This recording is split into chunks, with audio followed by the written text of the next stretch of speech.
The scent of Please pine and take it. cinnamon filled I the can't. diner, I won't. but Sarah But Martinez why? couldn't enjoy it. Because it's not about the She money. stared at her phone, her thumb hovering over the confirm payment button for a service she never imagined she'd need.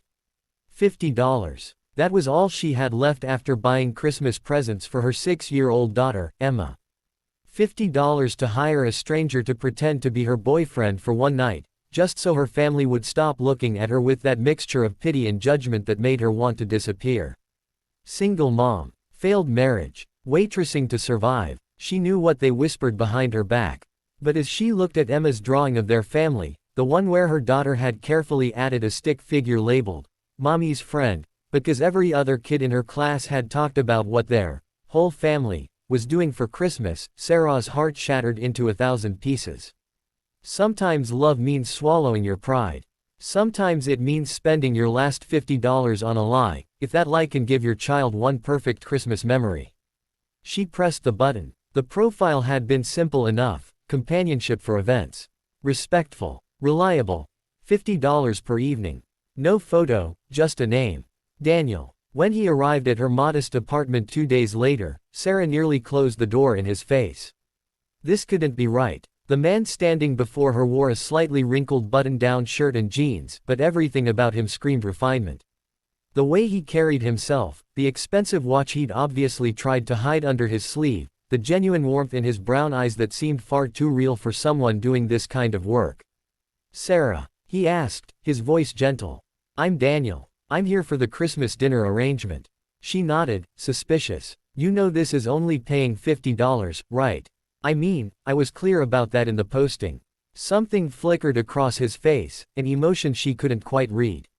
"I know. May I come in?" Emma burst into the room before Sarah could respond, her dark curls bouncing as she skidded to a stop. "Is this him? Mommy, is this your boyfriend?" Daniel knelt down to Emma's level without hesitation, a genuine smile transforming his face. "Hi there. You must be Emma. Your mom told me you're the best artist in your class." Sarah hadn't told him that. She'd barely told him anything except the time and address. But Emma's face lit up like the Christmas tree in the corner, and just like that, her daughter was dragging this stranger to see her drawings, chattering about reindeer and snow and all the magic that still existed in a 6-year-old's world. The dinner at her sister's house was exactly as Sarah had feared. Her brother-in-law made pointed comments about stability and providing for children. Her mother kept asking Daniel intrusive questions about his job, his education, his intentions. But Daniel navigated it all with grace, deflecting rudeness with humor, turning judgment into laughter. He helped clear dishes without being asked. He listened to her nephew's long, rambling story about Pokémon with genuine interest. He caught Sarah's eye across the table and smiled, a conspirator's smile that said, "We're in this together." What surprised Sarah most was that it didn't feel fake. When Daniel's hand found hers under the table, warm and steady, it felt like comfort. When he talked about her, he spoke with such respect, such admiration for how hard she worked, how devoted she was to Emma, that Sarah almost believed he meant it. Almost believed this wealthy stranger, because he was wealthy, she was certain of it now, actually saw her as more than a transaction. On the drive home, Emma fell asleep in the backseat, clutching the stuffed reindeer Daniel had somehow produced from his car, for being such a great kid. Sarah finally confronted him. "Who are you really?" she asked quietly. "And don't tell me you do this for $50. Your car alone costs more than I make in 2 years." Daniel's hands tightened on the steering wheel. For a long moment, he didn't speak. Then, "My name is Daniel Carrington. I'm the CEO of Carrington Industries. You probably won't have heard of us. We do medical equipment manufacturing." Sarah's breath caught. She had heard of them. Everyone had. "Why? Last year, I spent Christmas alone in a penthouse that costs more per month than most people make in a year. I had everything money could buy and nothing that mattered.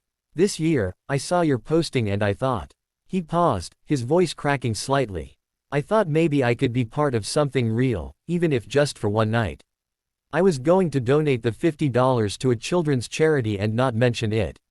But then I met you, and Emma, and saw how hard you're fighting to give her a good life despite everything, and I realized I'm the one getting the better end of this deal." Tears streamed down Sarah's face. "I don't understand. I lost my wife 3 years ago," Daniel said softly. We never had children. I've been going through the motions, building an empire, trying to fill the emptiness with success.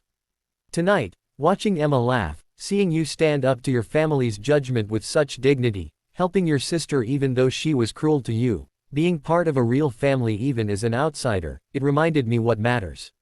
You gave me something money can't buy, Sarah.